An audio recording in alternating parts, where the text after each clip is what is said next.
অনেক দিন ধরেই বাড়িতে এই রংচটা ছোট চুড়িগুলো পড়েছিল। তো যেহেতু রং চটে গেছে তাই নতুন করে কিছু এর ভিতরে আঁকাও যাবে না। তো আমি ভাবলাম যে এই চুড়িগুলোকে নতুন করে সাজানো যাক। ওর জন্য এই চুড়িগুলো নিয়ে আজকে বসে পড়েছি কিছু নতুন বানানোর জন্য।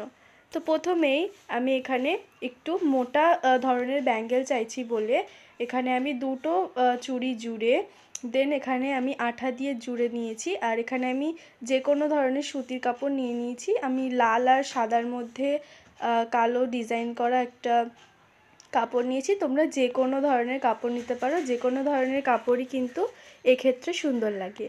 তো এটা হচ্ছে মানে মোটা মোটা চুড়ি, আর দুটো হচ্ছে সরু সরু চুড়ি নিয়েছি, সেগুলোকেও কিন্তু সেমভাবে আমি এরকম কাপড় দিয়ে পেঁচিয়ে নেব। খুব সুন্দর লাগে কিন্তু এরকম দেখতে। আমি অনেক দিন ধরেই ভাবছিলাম যে এরকম চুড়ি বানাবো, কিন্তু বানানো হচ্ছিল না। তো আজকে ফাইনালি আমি বানাতে পারছি।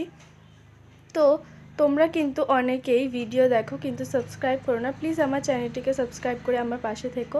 অ্যান্ড এখানে আমি দেখো মোটা চুড়িটার গায়ে মিরর লাগিয়ে দিয়েছি যাতে আরও বেশি সুন্দর লাগে দেখতে। আর দুটো চুড়ি যে সিঙ্গেল সিঙ্গেল ছিল সেগুলোকে কিন্তু সিম্পলি রেখেছি। তো তোমাদের সাথে কথা বলতে বলতে কিন্তু আমার কাজটা শেষ হয়ে গেছে।